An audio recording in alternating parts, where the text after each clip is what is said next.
يأمر الله عز وجل جبرائيل عليه السلام فيحبطه في كتابة من الملائكة ومعه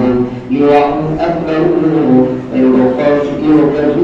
بوحيه على سفره كعباته وله معه جناح منك جناحين لا ينشرهما إلا في تلك الليلة فيسبح المشرق إلى المغرب فيحفه جبرائيل عليه السلام الملائكة আল্লাহ যখন হযরত জিবরাইল আলাইহিস সালামকে ডেকে বলে ও জিবরাইল একদম সবুজ দিশান্তরী ফেরেশতা আছে যাদেরকে দিয়ে তুমি জমিনে অবতরণ করো এবং কাবা ঘরের মধ্যে এই সবুজ দিশান্তরী নিশানগুলো লাগিয়ে দাও ওখানে দাঁড় করে দাও এরপর এই ফেরেশতাগুলোকে প্রত্যেকটা জায়গায় মধ্যে থাকো আমার মুমিন বান্দারা এই রাত্রিতে জাগ্রত হইয়া যারা সেই অবস্থায় রয়েছে তাদের কাছে কাছে পৌঁছে থাকো এরপর আল্লাহ নবী ফরমান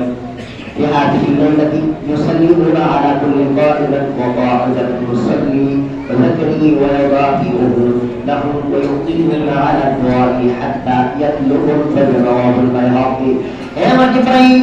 আমার প্রত্যেকটা মুমিন বান্দার কাছে কাছে যাবা এই রাত্রিতে যারা জাগ্রত আছে বা ঈমান যারা তারা আছে যারা বসে আছে যারা জিকির করে যারা আমি আল্লাহর কাছে দোয়া করে সর্ব অবস্থায় প্রত্যেকটা লোকের কাছে যাইবা তাদের কাছে সালাম প্রদান করবা তাদের সাথে মুসাফ করবা এবং তাদের জন্য ওই রহমতের ফেরেশতাদের সঙ্গে নিয়া ফজর পর্যন্ত যারা জাগ্রত থাকে তাদের জন্য সর্বদা জিবরাইল সহ অগণিত ফেরেশতারা দোয়া করতে থাকে জোরে জোরে বলি সুবহানাল্লাহ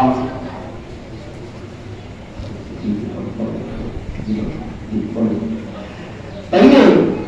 জিবরাইল কি করবে আপনি এই রাত্রিতে সারা রাত বসে আছেন তাও আপনার কাছে সেই সালাম প্রদান করবে দাঁড়ায় আছেন সালাম প্রদান করবে জিকির করতেছেন সালাম প্রদান করবে আপনি